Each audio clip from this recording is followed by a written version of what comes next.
नबी सल्लल्लाहु अलैहि वसल्लम ने फरमाया, एक सहाबी आए अल्लाह के नबी सल्लल्लाहु अलैहि वसल्लम के पास, उन्होंने पूछा, O messenger of Allah, which supplication is best, कौन सी सप्लिकेशन जो है वो बेस्ट है? तो अल्लाह के नबी सल्लल्लाहु अलैहि वसल्लम ने कहा, ask your lord for health and wellness in this world and in the hereafter, if you are given wellness in the world and the hereafter you have succeeded. अगर तुम्हें इस दुनिया में वेलनेस दे दी जाए, सेहत दे दी जाए, तो ये तुम्हारे सक्सेस की निशानी। तो ये मांगनी चाहिए, ठीक है, ये दुआ के अल्लाह। और सबसे बेहतरीन दुआ जो नबी सल्लल्लाहु अलैहि वसल्लम की फेवरेट दुआ थी वो थी, रब्बना आतिना फिद दुनिया हसनतुम व फिल आखिरति हसनतुम व क़िना अज़ाबन। ये हज़रत आयशा कहती हैं कि नबी सल्लल्लाहु अलैहि वसल्लम की फेवरेट दुआ थी, और अल्लाह के नबी आसानी पसंद किया करते। ये बात याद रखिए, ये भी हज़रत आयशा से मरवी है कि नबी सल्लल्लाहु अलैहि वसल्लम के पास जब 2 मैटर्स होते थे जिनमें आसानी होती थी, वो उनकी तरफ चले जाते विद रिगार्ड्स टू शरिया। तो हमारे नबी सल्लल्लाहु अलैहि वसल्लम ने भी आसानी पसंद फरमाई है, और हमें भी यही हुक्म दिया है। देखिए, जैसे एक हदीस में आता है कि रिलीजन इज इजी, रिलीजन आसान है।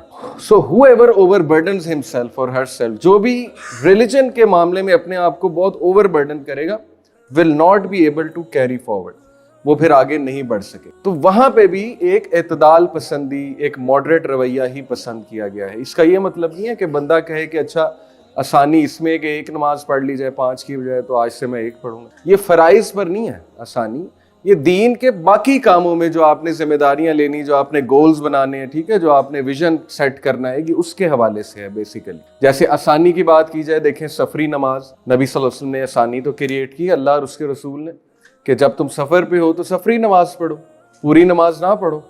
तो ये पसंद फरमाया अल्लाह के नबी ने कि हाँ ये आसान है तो इसी तरह कर लिया जाए। कंबाइन भी की जा सकती है नमाज, वो भी आसानी कर दी सफर में, राइट। तो ये इससे जो है वो मुराद है। बहरहाल आगे चलते हैं। ये रिस्क के बारे में हदीस बड़ी जबरदस्त है जी, कि नबी सल्लल्लाहु अलैहि वसल्लम ने फरमाया, were the son of Adam to flee from his provision as he flees from death, his provision would surely reach him just as death will reach him। सही हदीस। अगर आदम का बच्चा भागता अपने रिस्क से, जैसे वो मौत से भागता है, तो मौत भी आ ही जाती है, अल्टीमेटली कैच तो कर लेती है, और जहां भी हो इसी तरह रिस्क भी उसे कैच कर लेता। यानी कितनी गारंटी दे दी है नबी सल्लल्लाहु अलैहि वसल्लम ने कि रिस्क तो आकर रहेगा तुम्हारी तरफ। हाउएवर इसका ये मतलब नहीं है कि हम एफर्ट ना करें, हमने अहादीस को सीरत की रोशनी में समझना। आप देखें, नबी सल्लल्लाहु अलैहि वसल्लम को बशारतें थी, खुशखबरियां थी कि यू विल बी सक्सेसफुल। अल्लाह ने बता दिया था फतह आपको होगी। कुरान में कई हिंट्स हैं वो मक्की सूरज में कि जी फतह मक्का भी होगी, फतह भी आपको ही होगी। लेकिन आप देख लें, इसके बावजूद हमारे नबी ने कितनी एफर्ट्स की। He tried his level best. आप सिर्फ हिजरा की एग्जांपल ले लें। हिजरा जब नबी सल्लल्लाहु अलैहि वसल्लम फरमा रहे थे, तो आपको पता है कि अबू बकर सिद्दीक को एज ए कंपेनियन चूज किया, because he was the most smart and shrewd. वो सबसे ज्यादा स्मार्ट थे सहाबा में, उनका एक्सपीरियंस बहुत था, और वैसे भी अल्लाह की तरफ से था। मेन रीजन ही कि अल्लाह सुब्हानहू व तआला की तरफ से। अबू बकर सिद्दीक ने 3 लोगों की जिम्मेदारियां लगाई। एक, उन्होंने अपने बेटे को कहा कि तुमने हमें खाना पहुंचाना है गारे सौर में 3 रात, क्योंकि हम वहां 3 रात स्टे करेंगे। उसके पीछे एक फ्री स्लेव था, उसको कहा कि तुमने मेरे बेटे के फुट स्टेप्स जो हैं उनको मिटाना है, ताकि कुरैश जो है उसको शक ना हो जाए कि मेरा बेटा कहाँ गया। यानी देखें कितनी केयर है। एक को छोड़ा कि जी तुमने ये करना है। और तीसरे अब्दुल्ला बिन उरैकित थे, जो कि बहुत एक जबरदस्त गाइड थे। वो एक सीक्रेट पैसेज से उन्होंने ले जाना था अब्दुल्ला बिन उरैकित ने नबी सल्लल्लाहु अलैहि वसल्लम और अबू बकर सिद्दीक को गारे सौर से मदीना तक। अब ये देखें, सारी एफर्ट्स हैं to the best of their ability. हालांकि अल्लाह की मदद शामिल है।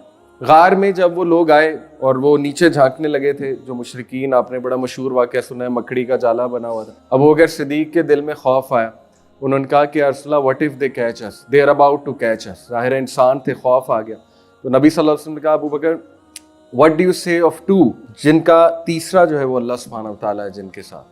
तो ये मदद भी शामिल थी और गारंटी थी नबी सल्लल्लाहु अलैहि वसल्लम को, लेकिन yet he made all the efforts. ठीक है, तो रिस्क का कॉन्सेप्ट इज वेरी सिंपल, कि लिखा हुआ है, मुतय्यन है, पहुंच के ही रहेगा आपको, लेकिन एफर्ट आपने करनी है, मांगना है अल्लाह सुब्हानहू व तआला से। नबी सल्लल्लाहु अलैहि वसल्लम गज़वा तबूक, गज़वा खंदक, कंफर्म था विक्ट्री उन्हीं की होगी। इसके बावजूद सहाबा कहते हैं कि सारी रात रो रो के दुआ करते थे कि अल्लाह विक्ट्री दे दे। हालांकि अल्लाह ने बताया हुआ था कि आप ही की विक्ट्री होगी, लेकिन इसके बावजूद सारी रात दुआ चल रही है। और अबू बकर कहते हैं कि हम तो बाकायदा कहते थे नबी सल्लल्लाहु अलैहि वसल्लम को कि या रसूल अल्लाह, जब अल्लाह ने विक्ट्री प्रॉमिस की है तो आप इतनी एफर्ट क्यों करते हैं दुआ करने में। तो ये है असल में फ़लसफ़ा, effort. Okay, we have to try our best to make all the efforts we can. Risk में ये 4 चीजें आती हैं, इस्लामिक कॉन्सेप्ट की अब मैं बात कर रहा हूँ, और अनफॉर्चुनेटली हमारे नजदीक रिस्क सिर्फ और सिर्फ पैसा है। ये मतलब मेजॉरिटी का हमारा यही बिलीफ है, आप लोगों की बात नहीं कर रहा। जहां भी मैं गया हूँ, यूनिवर्सिटीज में मैंने बात की है, स्टूडेंट से पूछा है, तो आ जाके बात पैसे पे ही आती है। और पैसा बहुत इंपॉर्टेंट चीज है, इसमें कोई दूसरी राय नहीं है। लेकिन मैं आपको कुछ ऐसे स्टैटिस्टिक्स दिखाऊंगा जिन्होंने डिसप्रूव किया है कि पैसे और लाइफ सेटिस्फेक्शन का आपस में कोई ताल्लुक नहीं। एड डाइनर एक सोशल साइकोलॉजिस्ट है, उसकी बहुत ग्राउंड ब्रेकिंग रिसर्च है, एड डाइनर नाम है इसका।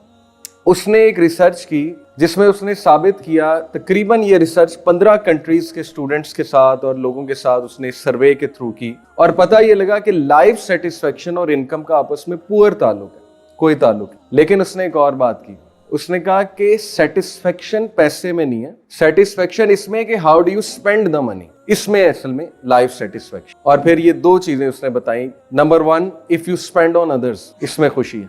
If you spend on others, अगर आप फराग दिल हैं, देते हैं, खर्च करते हैं, स्पेशली जाहिर है हमारा तो कॉन्सेप्ट है अल्लाह की राह में। दूसरा उसने कहा खुशी इस चीज में कि यू स्पेंड ऑन एक्सपीरियंसेस। उसने रिसर्च से साबित किया कि जो लोग एक्सपीरियंसेस पे स्पेंड करते हैं रादर देन थिंग्स, वो ज्यादा खुश। उसने ऐसे लोगों की लाइफ स्टडी की जिनका वार्डरोब कपड़ों से भरा हुआ है, जूतों से भरा हुआ है, और चीजें उनके पास, लेकिन वो सेटिस्फाइड नहीं थे। वो लोग जनरली लाइफ से वो सेटिस्फाइड नहीं। ऑन द अदर हैंड उसने ऐसे ग्रुप को स्टडी किया जो एक्सपीरियंसेस पे स्पेंड कर रहे थे। What is meant by experiences? आपको हमारे कल्चरल कॉन्टेक्स्ट में एक मिसाल देता हूँ।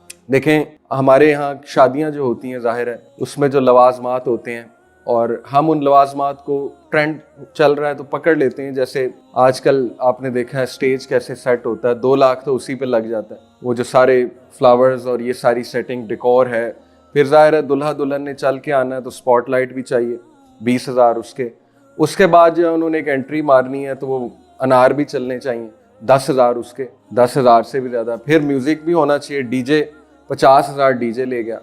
उसके बाद हॉल जो है वो अच्छा खासा महंगा, जाहिर है आजकल रेट्स आपके सामने है, तो कोई 20-25 लाख तक जो है ना वो एक आम शादी तो चली जाती। फिर लहंगा 3-3, 4-4 लाख, आपको पता है ये रेट्स हैं। बनवाने वाले 20 लाख के भी बनवाते हैं, करोड़ का भी बनवाते हैं।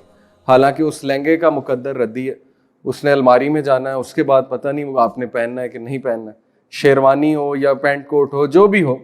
तो ये सारी चीजें हैं कि आप थिंग्स पे स्पेंड कर रहे हैं, इसकी बजाय आप एक्सपीरियंसेस पे स्पेंड करें।